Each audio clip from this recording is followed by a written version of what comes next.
Assalamu alaikum warahmatullahi wabarakatuh. I hope everyone can hear me loud and clear. If you can't, just please let me know in the chat and I'll try to rectify it with immediate effect. So I'm Saad Shah. Uh, I have been joined with Sheikh Saab for the last 7 years. I have benefited with his sohbat, his tawajuhat um, for this time period that I mentioned and benefited immensely. I'll give a brief introduction about myself, my background, and where the journey that has brought me over here. So I'm almost 38. I was born in 1987, born in Karachi.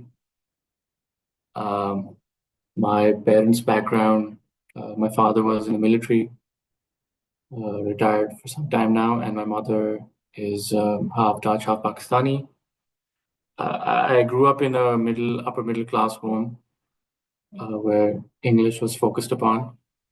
And there was definitely a strong religious bent, but nothing overtly so. Like you would say, like a normal family, a normal Pakistani upper middle class family. Uh, and Ramzan within that, it was definitely a special month, a month where um, life's pace would slow down.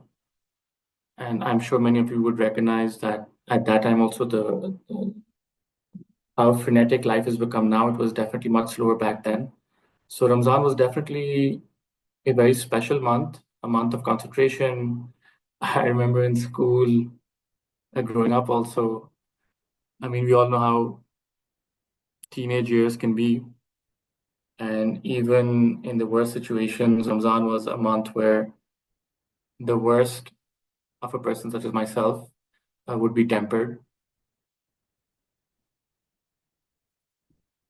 And definitely, growing up, Ramzan was always a special month.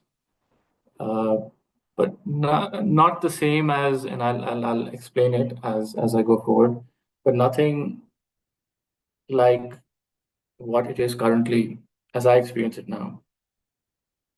The main factor being my connection with my sheikh and this path that either we are on or we are hoping to be on or we're exploring or we have been on for quite some time. Uh, and then I'm very sure many of us are from the backgrounds that we are. Um, our society has become increasingly westernized or us having moved abroad. Uh, how so I moved to the Netherlands right after my high school. So I was in KGS, and then the standard operating procedure of KGS, Karachi Grammar School, is that you have to move abroad, right? Um, uh, that time was all about investment banking. Investment banking was a big thing back then. So I moved abroad to the Netherlands, and I'm only speaking for myself over here. MashaAllah, there's many brothers and sisters over there who are striving. And as my sheikh says, that whoever is um doing their prayers and following uh, the deen in even the most minimum way possible is the waliullah of today. So definitely there's brothers and sisters over there who I witnessed were following their deen, trying to follow their deen in an environment where for a person such as myself, it was becoming increasingly hard to keep up with Ramzan, the rights that Ramzan has on us.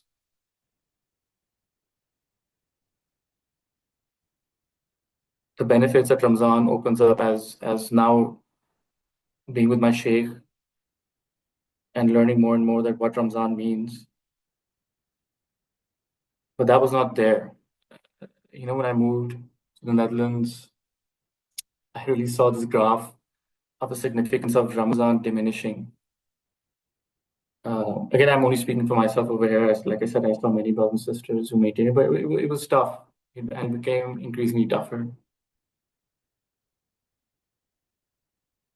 And that sort of environment I see also, moving increasingly in Pakistan. Alhamdulillah, we're inured from it still. Religion and deen are still very important, a fundamental part of our life in Pakistan. But you see the creeping westernization, for the lack of a better word, in Ramzan. So in the Netherlands, so like I said, when I was younger, Ramzan was there, but it was a special month, definitely.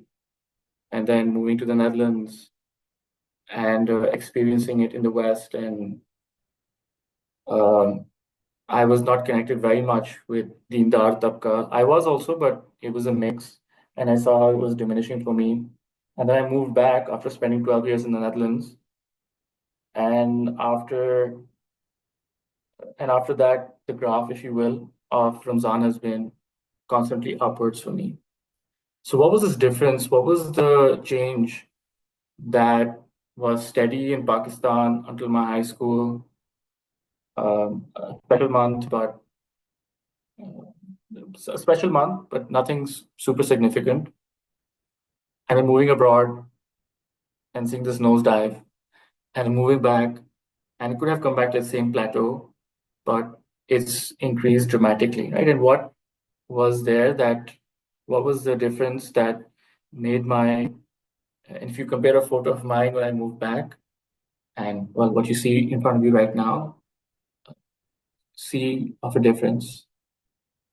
And the difference is that I consider myself one of the luckiest person in this universe. That for some reason, Allah connected me with my Sheikh, Sheikh Hamayun Eve Takatum Ali. Uh, that I tell lots of my friends and Salikin is the most Kamil Sheikh after Hazrat Abu Bakr Siddiq, Hazrat Anhu Sheikh. And through him, may we all become Kamil, inshallah. So because of Sheikh Saab's tawajjuhat, his concentration on making us follow Sufism, follow the path of the Shariat, uh, a dramatic change in the way I view Ramzan and how Ramzan has become infused inside me. And it was nothing dramatic. Sheikh Saab warns against bubble up effects. It was nothing dramatic. It was steady, steady, steady. Slowly, this desire came in me to grow a beard, um, focus more on Ramzan, really think more about Ramzan, listening to Sheikh Saab's bayans, um, then attending the etikaf, not joining, just attending it, uh, and slowly, slowly, slowly growing to the point where 7 years later, where now I was telling my family members also that I look forward to Taraweeh. I look forward to prayers. You have a tough day in the office, and you're like, I can't wait to go for prayers. Like switch. I hear people say also, and which they don't mean it in a bad way. I understand where they're coming from. That just it's time for prayers, just chali se karo and get done with it quickly. No moment of contemplation and doing prayers as if you see Allah in front of you, or the awareness that Allah is looking at you. Um, you know, not facing the issues of thirst or hunger because you have planned your sehri and your iftari in such a way that you don't overeat. You choose meals that follow the sunnat also and enable you to do your fast properly, uh, where you're not only more cognizant of your behaviors, but the ability to do to not backbite and not waste time and um, speak with ikhlas, speak with respect, speak with adab. All these things are no longer a burden or something that you have to make an effort on. Of course, you have to make an effort on it, but something that you want to do. I'm doing a 8-day Taraweeh and it's a long session, but and to be frank, initially I have to 8-day Taraweeh for a variety of reasons. I had to keep it short, but I was so fearful that it's going to be so tough. But Alhamdulillah, um, it's something I look forward to. Just hearing myself even say it is a revelation for me. And this is all because of being joined with an Allah wala, right? Somebody who's connected with Allah, somebody who is a has um, more than an ocean's deepest depth of love for Nabi Kareem Sallallahu Alaihi Wasallam and is focused on his saliks, is focused towards humanity and trying to impart that. And as a consequence of that, this month's significance starts opening more and more to the extent where you say, husband Mazid, husband more. I want, please Allah, give me more, give me more. So much so, and again, it used to boggle my mind, but hints of it, whispers of it, I start understanding now, where after Ramzan also for 6 months as a Sahaba Ikram, they would close Ramzan. And then for the next 6 months, they would start preparing for Ramzan. But even this mindset starts coming to the Salikin. So the whole purpose um, of this, I've gone over time, I should quickly open it up to session, is that open it up to questions and your input, is that I'm sure all of you are, and if you're not, um, having an Allah wala definitely makes it much, being connected to the sohbat of an Allah wala definitely makes it much easier to s- start uh, absorbing this that you read about in books, and you're like, oh, this would be nice to have, but how? And where it moves from a mental understanding to the understanding of the heart, where it's no longer a burden, but something you look forward to. Um, the mamulas that you do that slowly build up your muscles, your spiritual muscles to conduct all these tasks, because they're not easy, and how it enables your heart to open up, to take the blessings of Allah, and to benefit from this. These are all in all, purely and purely through being connected and having a sohbat uh, uh, of a sheikh. So this is what I just wanted to share with you, that this transformation of mine from uh, Ramzan what was to Ramzan what is, and dare I say, infinite journey to go on, but how it should be. Um, so I'll just open it up to you to the floor. If somebody would like to share what issue are they facing, is it something that resonates with you? Is it something that doesn't resonate with you? I'd be glad to discuss it with you. What are the problems that you're facing in Ramzan, and what can be done to mitigate it? So if somebody would like to volunteer, perhaps it would be best if you can raise your hand and I can open it up and then we can have a discussion.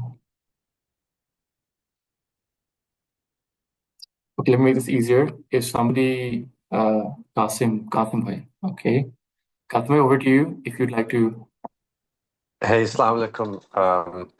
Yeah, basically, I had a question regarding when we spoke about Allah Wala and making it easier.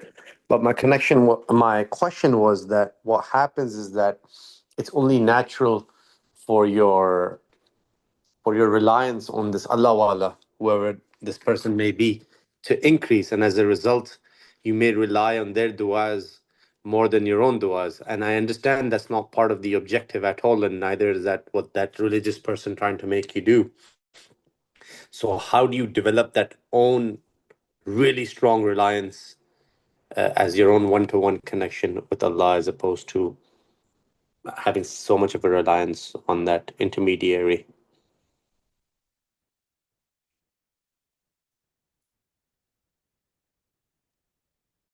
नहीं बिल्कुल कासिम भाई, thank you for that question. Look, again, no one is stopping, right? I mean, if you look in general, alhamdulillah, people are doing mehnat. So nobody's saying that one cannot do the mehnat on their own.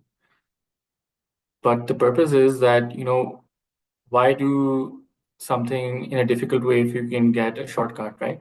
A genuine shortcut. There's no shortcuts in life, but if you can get something that can enhance the journey, uh, hasten the journey. So the purpose is just that. I mean, look, I've heard this example many times. The Quran could have been revealed to the Sahaba also, right? Directly. The Sahaba could have reached Allah quicker, but still there was an intermediary that was there to guide them, right? Nabi Kareem Sallallahu Alaihi Wasallam. And in that, I think there is the lesson. Uh, I'll take a worldly example. You want to become a doctor or an engineer or a computer scientist, right? These days, there's so many courses that are out there where self-study and YouTube, you can learn programming. But if you want a real deep understanding in all of these things, it's best that you go through a teacher. I mean, there's a whole system, a framework that has been designed in which you have these individuals who have spent a lot of time understanding the nuances and the depth of the subject and the topic. And then you go to them and they give it to you in a digestible way and a structured way. And, so again, the point being that if we rely on teachers for worldly subjects to hasten the journey, which you can do yourself, then why not the same also in religion? So absolutely, Kasim, bhai, you could do it on your own, and many people are doing it on their own. But I think there's something to be said about, uh, making the cake and eating all of it too. It is possible where a sheikh can hasten the process. And the sunnat also is reflective of that. Nabi Kareem Sallallahu Alaihi Wasallam was sent as a guide, intermediary, if you will. I don't think that's the right word, but you get my point. To hasten that process, to get to Allah, to enjoy Ramzan, and to do all these things. So I hope that answers your question, Kasim bhai. Uh, that's in a nutshell how I see it. Okay, and just so could you tell you also, look, I'll actually just taking my own example also. All the times I was talking about when I was in KGS and when I was growing up and going to the Netherlands, it's not like I didn't have a desire to come closer to Allah. It was there, but it was just so much harder. There's so much distractions out there. We look for mentors, we look for guides, and there's so many charlatans that are out there. And you have to be careful also. But I personally tried, and I could not get very far. And Alhamdulillah, for whatever reason, I got connected to an Allah Wala, and Alhamdulillah, 7 years later, all because of the efforts of my Sheikh, here I am today, infinitely further than I would have been on my own steam. So I hope that answers your question, Qasim bhai. If there's somebody else that would like to have a discussion.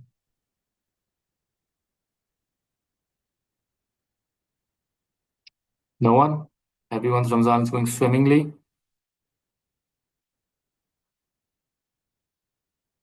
Sure.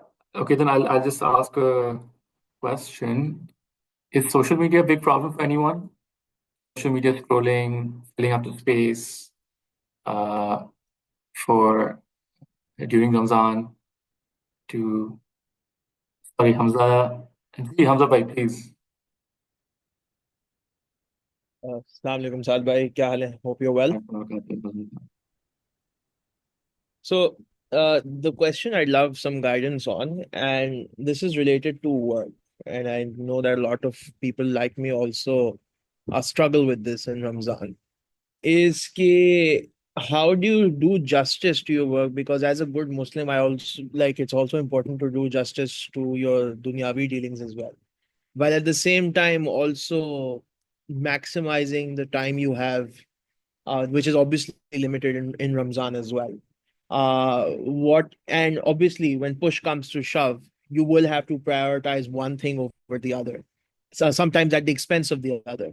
My intuition just tells me that whatever uh like my intuition says to go for to deprioritize work, to not prioritize work as much. What would you how would you uh advise someone to go about their thought process on this? Well, Hamza I thought you were going to say you would prioritize work, but seems that's my problem, mashallah. Uh, yeah, देखो, balance is the name of the game, right? It's not easy. Allah looks at the effort. uh, I face the same problem. How do I do justice? And in fact, no, I agree with you. It's more how do I do justice with my work even, right? You've been assigned a certain amount of hours, and are you fulfilling the amount of time that you have been tasked to complete your worldly endeavors? Yes, so the way I would look at it is look at your work as your dini, as your religious duty also, right? And mashallah, you work in State Bank. Your work is impacting millions of people, 240 million Pakistanis, right? And you're contributing that small amount, but Allah has put you in this place for you to contribute that small amount that is going to ripple over and impact millions of people, right? Versus, and I'm not mitigating, I'm not reducing it in any way, diminishing it versus your ibadat, right? That's critical. Your ibadat is critical. And I think, mashallah, also the further you go on this path, the more your pull is towards the ibadat, right? As I mentioned, becomes it flips around. Namaz becomes the solace, right? Versus the burden. Um, so while admitting that it's not easy, uh, I would just keep in mind that the work I'm doing right now, it's important. I have to make my risk halal. If making risk halal in the rest of the year is critical, this time is probably 70 times more critical, right? If your Farz namaz have 70 more sawab and so on and so forth, uh, this is all the more important, right? And again, you will make mistakes and you will slack off every now and then. It's okay. So that, and also because again, Islam is everything, right? It's a way of life. Don't just look at work. Look at maybe factors that are contributing towards reducing your efficiency at work. I try to reduce my meal intake so I'm not sluggish during the day. I try to give justice to my sleep also, by the way, because it enables me to do, and I don't do a good job of it probably, but just with that mindset that it makes my ibadat easier also. It makes these tarawihs that I'm doing for 8 days, which are for 2 hours, that also easier, right? So I think keeping that in mind that you just balance, not easy, but I would give credit to the person who is trying to juggle that versus somebody who's just purely ibadat or purely work. And the fact, the way I hear you speaking, you're trying that. So not easy, uh, but that's the way of looking at it. And again, especially a person in your position. And again, even if somebody's not working in State Bank, affecting 240 million people, even if they're just cleaning their house for their family, even just keep in mind that that is also your ibadat. I hope that answers your question, Hamza bhai. There's a couple some questions. Very helpful, Saad bhai. Thank you. Jazakallah. Right? Saad bhai, sorry, Ahmed bhai is saying, Saad bhai, I'm struggling to maintain my focus on Ramzan and ibadat when work gets hectic, challenging. How can I navigate this? Ahmed bhai, same thing, but a little flipped around. Uh, Work in a way also is an addiction. You know, I see myself, get one more thing out, one more widget out, just one more thing out. It's definitely addiction. Yet, just what the way I see it is that you have to set certain boundaries for yourself. Only thus far and no further. I mean, logically speaking, also there's a diminishing return to your effort, also, right? We all know this: the first 3, 4 hours are the most productive for deep work, and then some operational work, and so and so forth. And that's probably for your work also. So probably the wise thing to do, even if you look from a purely worldly perspective, is that to maintain your business well and your work well, it's best that you stick within the hours that you have been assigned. For people who are working also, I suspect if you start on time and you end time, there's no fear that what your colleagues may say. Sometimes that's a fear also, that I'm not working the long hours that's expected of me that I see my colleagues doing. I think if you just ensure that these are the 6 hours within which I work, or 7 hours, or however many they are, stick to it, plan it well, structure it well. Not easy. Spend the last 15, 20 minutes of your day when you're closing to figure out what you're doing the next day, to structure it in that way. I think these are some ways that make it easier, and then have a shutdown routine, and then ensure that you don't go back to work and then focus on your ibadat. Um, I think these are some ways that you um, can navigate this. And Elmbai, I know you worked really hard on this, and I would also tell you to look at the long way that you've come, mashallah. Uh, and I think you're being too harsh on yourself, but something to think about, and these are some of the ways that I use, at least, and I struggle with it also. Uh, I think when you get that setting right, things go well. Alhamdulillah. Hope that answers your question, Ahmed Bhai. Um, iPhone M has written Islam. Islam. I have a daughter expecting a second baby, and I'm stuck in the US. I can't head to Tarawih. I sit and pray and have anxiety come every night. I'm not doing enough. I spiral then.